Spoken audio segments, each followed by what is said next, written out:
আর হচ্ছে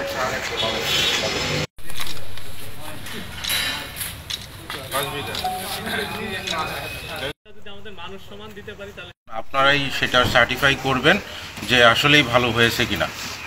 এটা পরবর্তীতে আমাদের কাজ করার ক্ষেত্রে পরামর্শ হিসেবে কাজে লাগবে। আর বীজ থেকে কিন্তু বীজটা ভালো গজাবে না, বুঝতে পারছেন?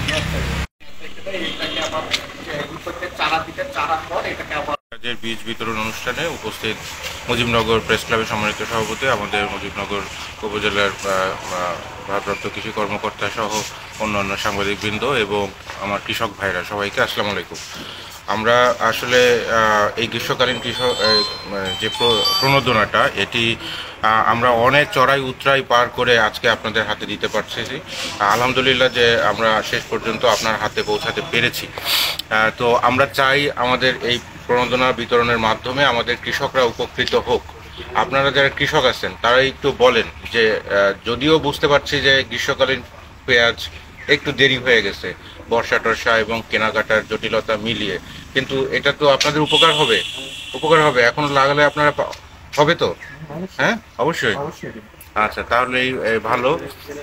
আমরা আসলে মানে মুজিবনগরের জন্য যে বরাদ্দকৃত আমাদের যে বীজ ছিল সেটি একেবারে অর্থ বছরের শেষ মুহূর্তে আসার কারণে আমাদের ক্রয় সম্পর্কিত একটি জটিলতা হয়েছিল। যে এর আগে যে ঠিকাদারকে আমরা কাজ দিয়েছিলাম তিনি যথোপযুক্ত মানের বীজ দিতে পারেন নাই। এই কারণে বীজ আসার পরও আমরা সেই বীজগুলো কিন্তু সব আবার চেঞ্জ করি, আবার নতুন করে টেন্ডার আহ্বান করে নতুন বীজ নিয়ে এসেছি। আপনারাই সেটা সার্টিফাই করবেন যে আসলেই ভালো হয়েছে কিনা। এটা পরবর্তীতে আমাদের কাজ করার ক্ষেত্রে পরামর্শ হিসেবে কাজে লাগবে।